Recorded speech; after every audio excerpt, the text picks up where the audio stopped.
Good morning. How are you? There we go, guys. There we go. You got this. You got this today. You got this today. Every student comes into my classroom with certain natural gifts, talents, and abilities. And it is my job as a teacher to help that student hone those natural gifts and abilities into the person that they're becoming as an adult. You're going to be entering the pattern at that 45-degree angle, right? Teaching, it is my calling. And every day, as an educator, you got to come in and put yourself away and say, what's best for my students who are here in front of me, and how do I lift them up in every way that I can? Matt Winheim teaches at Sage Academy in Palmdale, where middle school students explore the frontiers of space and aeronautics.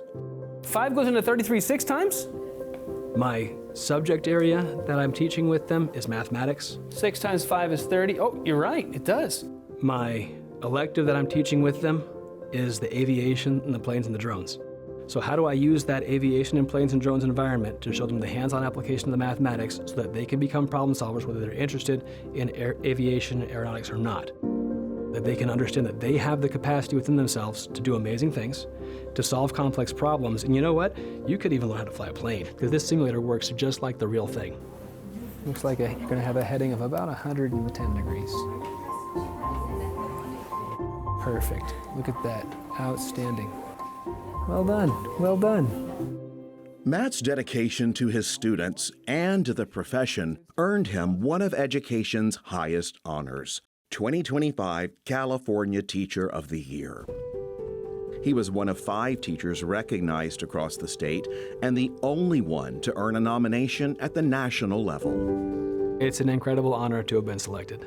It really is. There's a lot of great educators here in our state and abroad. Matt dedicates his award to his late father. My father was a teacher, and there's a statement that that's famous from, I want to say, Isaac Newton, where he said, if I've seen further, it's because I've stood on the shoulders of giants, you know? So this is for Dad. We're just here for a moment, right? Just like our predecessors were.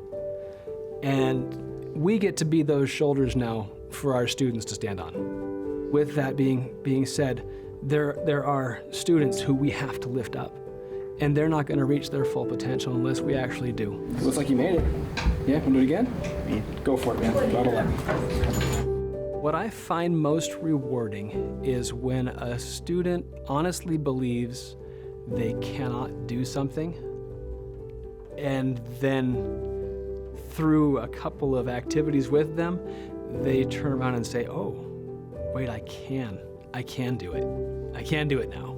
And to see their eyes light up with that aha. And those moments happen because of the types of classes I get to teach. They happen a lot, you know, it's pretty exciting.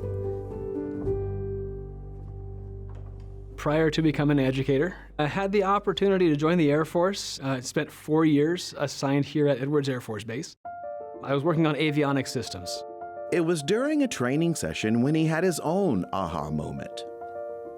One of the instructors was taking us through the fundamentals of electronic circuits.